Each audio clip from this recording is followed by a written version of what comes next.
Então, amados, seguindo um tema que Deus tem me incomodado com ele, as coisas melhores pertencentes à salvação. A salvação é boa ou não? É boa ou não? Estão contentes com a salvação?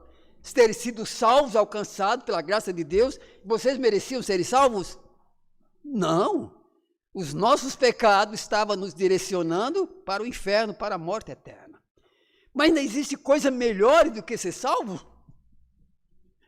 É isso que estamos estudando, vendo. Deus tem coisas maiores para nós nessa caminhada e na eternidade. Abre em 1 Coríntios capítulo 2, versículo 9, para nós introduzirmos nesse assunto. 1 aos Coríntios, capítulo 2, versículo 9. Então faz parte desse direcionamento, essa palavra que Deus tem me dado. Nesse tempo difícil, nesse tempo de crise, nesse tempo de deserção, há muita gente desertando da fé, ou então vivendo uma vida medíocre, uma vida sem esperança, uma vida sem norte, sem confiança. Então precisa conhecer o que Deus tem preparado para os seus amados. Vamos lá. O que é que Paulo diz aí nesse versículo? 1 Coríntios capítulo 2, versículo 9. Mas como está escrito, isso é registro, é escritura. O quê? Nem olhos viram, nem ouvidos ouviram, nem jamais penetrou em coração humano o que Deus tem preparado para aqueles que o amam. E o escritor Hebreus, capítulo 6, fala que temos as coisas melhores pertencentes à salvação, e nós precisamos entender que a salvação é coisa gloriosa, nós conquistamos pela fé em Jesus, né? E além de ser livre do inferno, das chamas do inferno, de uma vida perdida, de uma vida de eternidade, num vácuo, no vazio, Deus tem coisa ainda mais gloriosa nessa salvação. É o que nós vamos ver nesta manhã, seguindo o ensinamento de Paulo, e aqui ele diz, olha, ninguém percebe essa grandeza que Deus está ainda ocultando, mas revelou na sua palavra, para aqueles que decidiram colocar o seu destino eterno nas mãos de Jesus.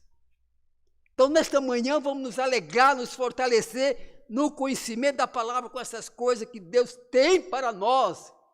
E diz aqui, está escrito, for escrita, está registrada nos céus. Existe documento firmando essas verdades, que Deus tem coisas melhores pertencentes à salvação. Então, abre em Romanos capítulo 8, Romanos 8.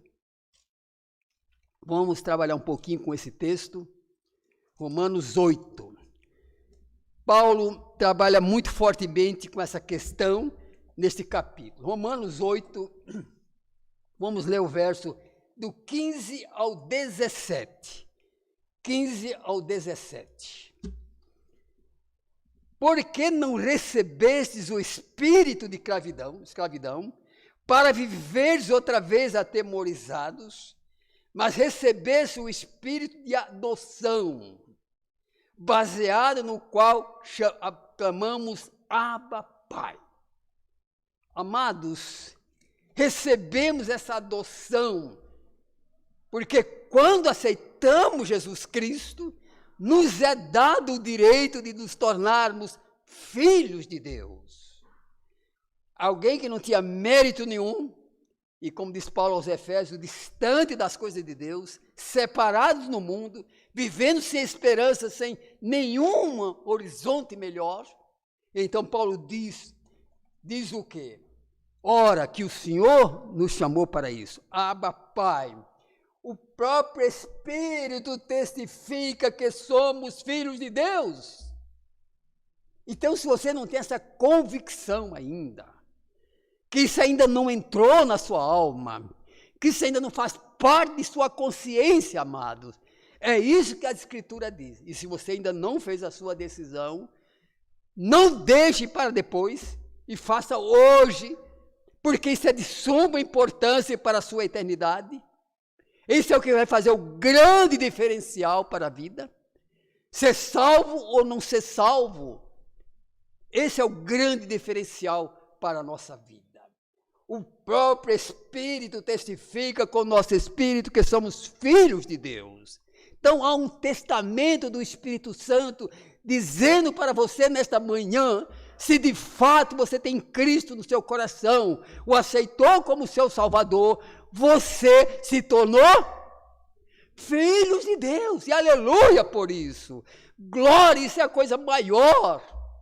Se ter um pai humano decente, bom, já é uma coisa maravilhosa, imagine ter Deus como seu pai, ter se tornado filho de Deus.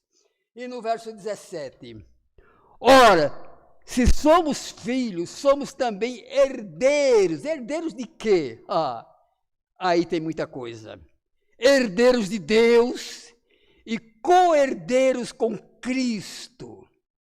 Se com ele sofrermos, também com ele seremos glorificados.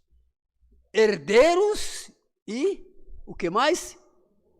Co-herdeiro. Essa palavrinha, essa conjunçãozinha que vem aí, significa o que? Co. Hein? Pé de igualdade. Amém? Então Deus está dizendo, será que Paulo está dizendo alguma heresia aí? Será que Paulo inventou alguma coisa para motivar os coríntios? E a nós aqui, a igreja menor de Interlagos, ou ele falou movido pelo Espírito Santo para dizer ao povo de Deus nesse tempo difícil, nesse tempo de sofrimento, de perseguição, de descrédito da igreja, de mau testemunho. Deus está dizendo que nos tornamos herdeiros e co-herdeiros, no mesmo pé de igualdade. Por quê? Será que Paulo está inventando demais? Será que Paulo está dando uma colher de chá demais? Está motivando a gente para uma coisa que não é real? Ou a Escritura não é verdade? Se cremos que isso aqui é a palavra de Deus, e ninguém colocou aqui o que queria, e nem tira porque esse tirado está sob maldição, então Paulo está dizendo isso, olha, cristão, filho de Deus, salvo, remido, talvez você esteja passando por grande luta, por grande desafio, talvez esteja desanimado, queira desistir, e muitos têm desistido, mas os que perseverarem até o fim, vai ganhar uma coroa pela atitude de fidelidade. Sabia que existe uma coroa específica, hoje de manhã estava lendo sobre isso, uma coroa específica para aqueles que foram até o fim, além das demais. Amado, nesta manhã, Paulo está dizendo isso para nós. Então, nos tornamos herdeiros, já é demais ser herdeiro com Cristo. O que é que Cristo tem? Hein? Imaginamos a posse de Cristo, quando ele realizou o grande sacrifício na cruz. A Bíblia diz que ele herdou o maior nome, o nome que está sobre todos os nomes, e todas as coisas o Pai devolveu, porque era dele no começo, o Pai devolveu, ele cumpriu a grande missão. Então todas as coisas pertencem ao Senhor Jesus Cristo, amém, glória. Não seguimos a qualquer um, não seguimos um guru, um espírito qualquer, seguimos a esse que é o Senhor do universo. Todas as coisas foram criadas por Ele e subsiste por Ele. Nada do que foi feito se fez sem Ele. Então Cristo tem um legado tremendo, amém? Então nós entramos nesse legado de Deus porque cremos que aquele que morreu numa cruz e ressuscitou nos trouxe grande herança para a eternidade. Bem, vamos continuar. No verso ainda 29, se alguém quer me ajudar, que eu vou tomar um pouquinho de água, versículo 29. Leia para mim, capítulo 8, versículo 29. Alguém se levante e leia em voz alta, bonita, porque isso é gostoso demais, isso é maravilhoso para a nossa fé. Carlos, está pronto, Carlos? Por favor, meu irmão, fica de pé e diz aí o que é que Paulo quer dizer para nós. Porquanto, aos que de antemão conheceu também, os predestinou para serem conformes à imagem de seu Filho, a fim de que ele seja o primogênito entre muitos irmãos. A palavra-chave para mim aqui é imagem. imagem. E alguém já disse que imagem é tudo. Uma imagem fala mais do que 1000 palavras. E a imagem que vamos ter não é uma imagem qualquer. Não vamos parecer com uma pessoa qualquer. Não vamos parecer com os nossos pais. Vai ser a imagem de quem?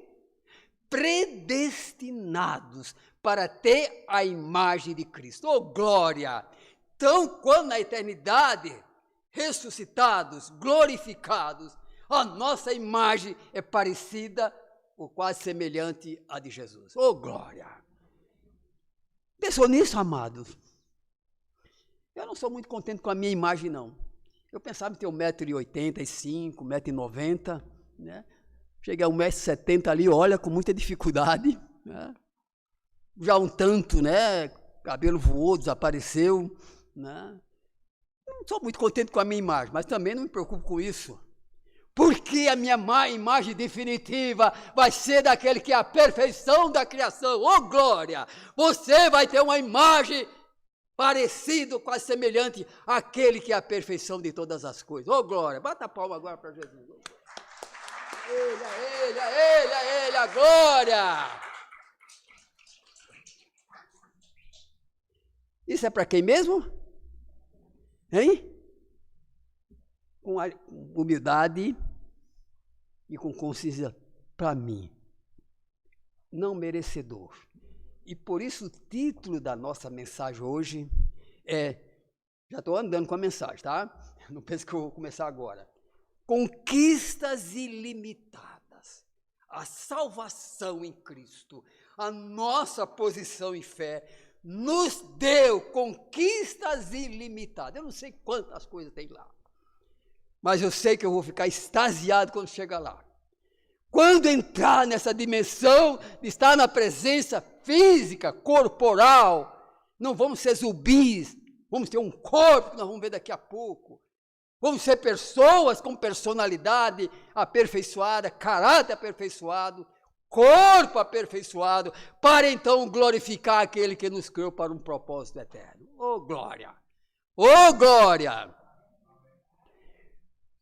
Eu quero que o irmão agora me leia, agora partindo para outro texto, nesse mesmo texto, versículo 32. Irmão que está com a Bíblia aí aberta em Romanos, capítulo 8, versículo 32. Se coloque de pé, um irmão, uma irmã, um garoto, um jovem, leia em voz alta para que a gente possa entender isto. 8:32.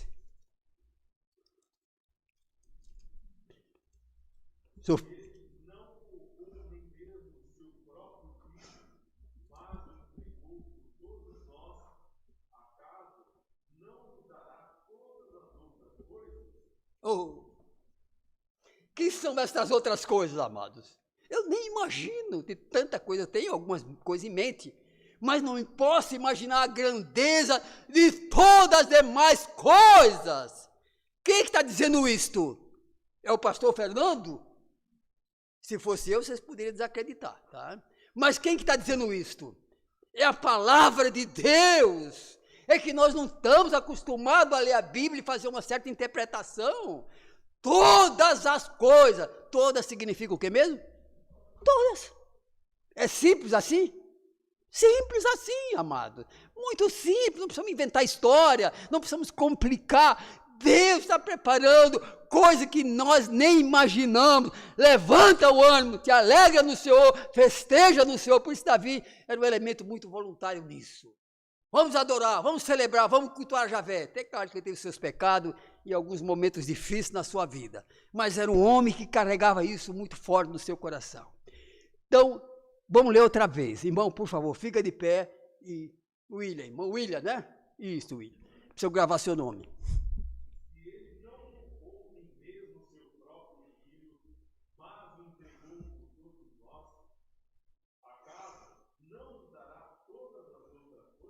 Pergunto para você, irmão, você crê nisso? Amém? Da forma que está escrita? Sem nenhuma interpretação? Simples assim. Todas as coisas, quando Cristo morreu, Deus já estava preparando algo, um universo grandioso para nossas vidas. O paraíso foi apenas um projeto intermediário. Era um plano piloto, porque Deus estava preparando. E Adão falhou, é claro. E Deus deu sequência ao seu plano. Não houve nenhuma interrupção. O plano de Deus foi em frente. Com um jovem chamado... Quem mesmo? Abel. Os planos de Deus não podem ser frustrados, amados. Nós podemos frustrar o nosso trabalho, o nosso ministério, mas Deus não frustra os seus planos. Deus deu continuidade sobre Abel, sobre Enoque, e assim vai uma sucessão de homens e mulheres de Deus que sustentaram essa bandeira na história da raça humana, dizendo: o nosso Deus vencerá para sempre. Amém? Então, nos dará com Ele todas as coisas. E por isso Paulo diz lá em Coríntios que não foi revelado tudo. E ele foi lá, uma maneira maravilhosa que Deus fez. E aí Paulo mesmo diz: olha, não sei se fui em carne, se fui em espírito, eu sei que eu tive um translado para dentro da coisa celestial. E ali eu vi coisas e palavras que são tão grandes, tão inefáveis, que eu não posso comentar sobre elas, estou proibidos de relatá-las todas, a grandeza delas, o sentimento delas. Jovens, vocês que estão com o Senhor, não troque isso pelas ofertas que o mundo faz. Os nossos jovens estão correndo grandes perigos por causa dessa ideologia satânica, né? Deus nos fez homens e mulheres para vivermos para a glória de Deus, como Ele fez. Mas há uma ideologia satânica que está aí permeando a raça humana, e nós nem podemos ver isso no lugar público, né? Deus nos fez para coisa sublime. Eu não sei o que o Senhor Deus quer fazer com o pastor Fernando, mas eu descanso. Eu estou em boas. Diga para o seu irmãozinho ao lado: em Cristo você está em boas. Oh, glória! Fala mais alto, amado. Diz isso com ânimo, com alegria. Sabe não? Em Cristo você está em boas, com o futuro glorioso que vai muito além da compreensão humana e deste mundo que é ateu, ateísta. Todas as coisas. Amados, agora andando um pouquinho, né? Agora vamos usar Paulo ainda, mas agora em 1 Coríntios capítulo 15. E eu vou pedir a Maitê, por favor, aí em família, para completar o círculo da família de leitura, tá bom? 1 Coríntios capítulo 15, verso 42 ao 49. Bem compassada, de boa entonação, para que nós possamos entender bem claramente, ruminar isso aí, tirar o sumo dessa palavra.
Obrigado. Os coríntios não eram corintianos, né? Mas tinham um certo jeito meio corintiano, né? Meio duvidosos, meio complicados. Desculpe, uma brincadeira, tá? Uma brincadeira. Eles não estavam entendendo a questão depois da morte ou do arrebatamento. Então eles pensavam que morreu, acabou. que a morte é o fim. E Paulo disse, olha, o corpo vai estar em desonra, decomposto, fedorento, horrível, a imagem degradante. Mas, em Cristo, depois da ressurreição, ou no arrebatamento, pelo arrebatamento, entramos na corte celestial. Isso não é segredo nenhum, Deus quer que entendamos isto. Vamos para os céus, para a presença do Senhor. E a pergunta que se faz, em que corpo? Porque eles estavam preocupados, que corpo então? Eu tenho a imagem, o corpo terreno, meus pais me geraram, e essa matéria está se decompondo, essa matéria está se esgarçando, o meu físico está cada dia mais, né, enfraquecido. Então Paulo diz, olha, presta atenção nisso, é a Escritura, eu estou falando, após a morte, depositamos o nosso corpo no túmulo, aliás, a família deposita o nosso corpo no túmulo, mas o nosso espírito transita para o Senhor. E sabe quem vem nos buscar? Um pelotão de guarda do Senhor, os anjos vêm nos buscar. Alguém leu aqui o Peregrino? Peregrino não. Ou que livrinho traz muita ilustração gostosa. Então os anjos vêm e nos levam para a presença do Senhor. E nessa situação ganhamos um novo corpo. E que corpo é esse? Que corpo é esse? Já que não é o corpo material que depositamos no túmulo. O velho Fernando ficou lá, né? Mas o meu espírito subiu para o Senhor. E recebemos um corpo espiritual, um corpo celestial. Porque somos revestidos de Cristo, da imagem de Cristo. Oh, glória! A imagem de Cristo vai estar ali em nossa vida. Aleluia! Amém? Deu para entender? Estão fazendo as conexões? Está claro para vocês? Ou está difícil? Não explico de novo. Não precisa? Tá bom. Então recebemos esse corpo espiritual. O homem terreno, como Paulo diz, olha, na figura de Adão, vai para o túmulo. E se morreu na sua incredulidade, no momento que o seu corpo, porque ele morre, o seu espírito, o seu homem interior vai para o inferno. Não tem essa história, sabe, de algum ponto transitório, como purgatório, como a igreja católica. Os católicos abandonaram essa ideia, porque não tem fundamentação bíblica nenhuma. Morreu a estar com Cristo, que é coisa infinitamente melhor, mas morrendo na incredulidade, você está crendo? Vai para o inferno. Tá? Não tem essa história de um estágio de melhoria, sabe, de acerto. E muita gente fica naquela história. Morreu o rico e o Lázaro, né? E Deus fez uma coisa tremenda. O mendigo Lázaro foi para a presença e foi para a sala de espera pelo arrebatamento. É outra coisa, mas fica para o futuro. Ele estava numa sala de espera, aguardando o momento que a igreja de Cristo vai ser arrebatada para o grande encontro. E ele está aguardando ali, sendo consolado pelo pai Abraão. Mas Deus permitiu, pela primeira vez, uma transmissão online. E sabe para onde foi? Para o inferno. Eu imagino o inferno lá, turma reunida, com seus gritos, com seus horrores, e aparece numa grande tela uma imagem de onde estava Lázaro. Essa ciência que nós dominamos agora, isso Deus já dominou há séculos. É projetado uma imagem dos céus. E então aquele rico que havia desprezado a fé de Lázaro, o testemunho de Lázaro, agora no inferno viu o que estava acontecendo do outro lado. Quantos quilômetros tem entre os céus e o inferno? Você já fez o cálculo, Wagner? Faz alguma ideia? Também não. Há muita distância. Muitos milênios luz. Mas Deus projeta uma imagem claríssima. Então o rico, que agora era um miserável, um pobre, desgraçado, perdido, sem nada, olha e vê aquela imagem de celebração, de louvores, de cântico lá em cima. E de glória já, aquelas pessoas já com corpo celestial, com corpo espiritual, ver a mudança, a grande metamorfose que aconteceu, e quando morremos em Cristo Jesus, a mais gloriosa metamorfose. Quer metamorfose? Hein? É quando aquele bicho nojento, e às vezes cheio de veneno, de espinho, a lagarta se transforma em borboleta, né? É isso? E começa a voar. E começa a ter uma figura maravilhosa, mesmo que pálida, desbotada. Vai haver a grande metamorfose. Lá você não vai ter uma barriga um pouquinho. E os cabelos vão ficar pretos. A imagem vai ser diferente, porque é a imagem de Cristo, meu amado, a imagem da perfeição, da coisa gloriosa. Então, teremos esse corpo glorioso, esse corpo transformado em grande glória. Essa live, essa mensagem, essa transmissão lá, deixa muito claro para nós, está lá em Lucas. E então, o rico, ex-rico, o ex-bilionário, Bill Gates daquela época, né, vê a desgraça, o grande erro que fez, um erro fatal, o erro terrível, que não se repete porque não dá, morreu sem ser salvo. Morrer sem ser salvo é a pior desgraça que pode acontecer ao ser humano. Ir para o inferno, onde não há saída. Ninguém pensa que esse negócio de demônio revestido ali de morte que veio para dar mensagem, isso é mentira. Quem está lá não sai, disse Abraão. Quem está aí, olha, não sai. Os crentes que estão lá podem sair. Sabiam disso? Raramente. Moisés e Elias apareceram quando? Na monte da transfiguração. Há uma pergunta, será que nós vamos nos conhecer lá? Já fizeram essa pergunta 1000 vezes a mim. Eu digo sim, nós vamos nos conhecer, lá numa barreira de conhecimento, numa barreira de entendimento. Se vamos, nossos pais estão salvos, nossos irmãos, nossos parentes, nós vamos celebrar juntos. Uma grande festa nos aguarda com toda a família dos salvos, inclusive de parte de nossa família que está salva. Então diga aos seus, fale bem forte no seu coração, cuida disso. Isso é o que importa para essa caminhada terrena. Um corpo celestial, a grande metamorfose gloriosa pelo poder de Deus. Mas a pergunta não quer calar. Será que lá vai ter alegria? Será que lá é um lugar maravilhoso? Será que é lá realmente uma festa? Davi já tinha essa percepção, já até citei esse texto. Salmo 16, de 9 a 11. Por favor, alguém lê para mim em voz alta. Fica de pé. Fala para mim aí, para todos nós esse texto.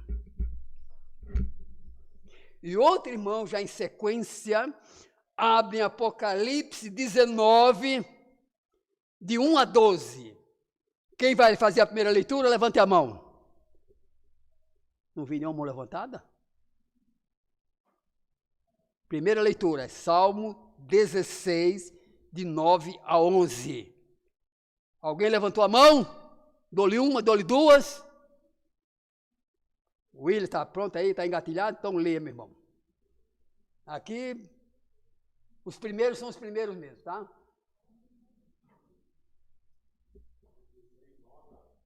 16 de 9 a 11.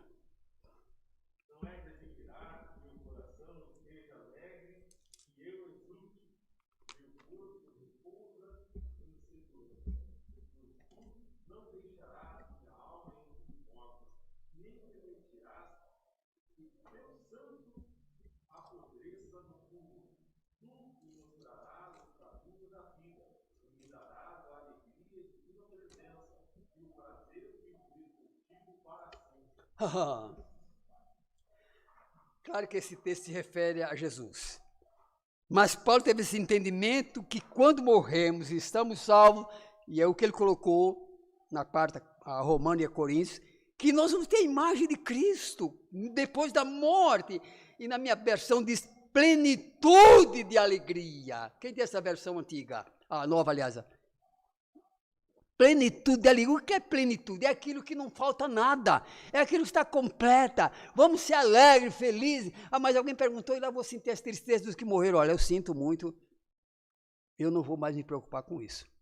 Ah, eu vou me preocupar com o momento que eu estou lá na presença do Senhor. E mesmo porque eu creio que Deus fará coisas novas em tudo isso. Tá? Talvez haja da parte de Deus uma misericórdia que nos faça esquecer a velha história. Amém? Pode ser da parte de Deus, é a minha interpretação. Agora, Apocalipse 19, de 1 a 12, para a gente caminhar para o fim. Pois não, pode ler, irmã. Espera um pouquinho só. Vamos abrir sua Bíblia para acompanhar? Porque ela está sem microfone, mas vamos lá.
Amém.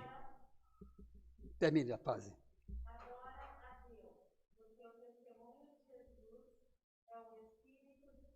Amém. Era até o 10 mesmo.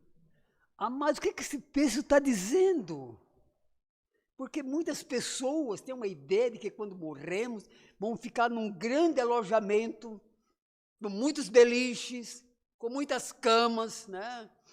E ali vamos ficar numa sonolência, num estado letárgico, esperando o grande dia do arrebatamento dos irmãos, o grande dia do domínio de Jesus Cristo sobre todo o universo. Não, nós vamos estar em plena e gloriosa e maravilhosa atividade. Ô, glória! Crê nisso ou não? É o que diz o texto, Davi já antevia isto.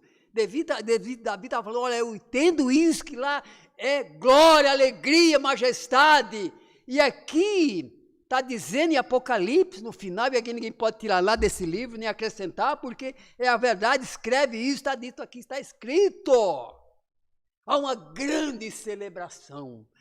Os crentes revestidos já do seu corpo espiritual, transformados, há uma grande comunhão, uma grande alegria, estão celebrando, o mundo passou e pronto. Estaremos celebrando, adorando o Criador, e esse mestre Sala aqui, esse anjo, né, está explicando as coisas para essa visão de João, olha, atenta para isso, escreve, para consolar os teus irmãos que ainda estão vivos, para dar uma nota de ânimo e de alegria para a caminhada de sofrimento. É que às vezes nós só olhamos a tempestade.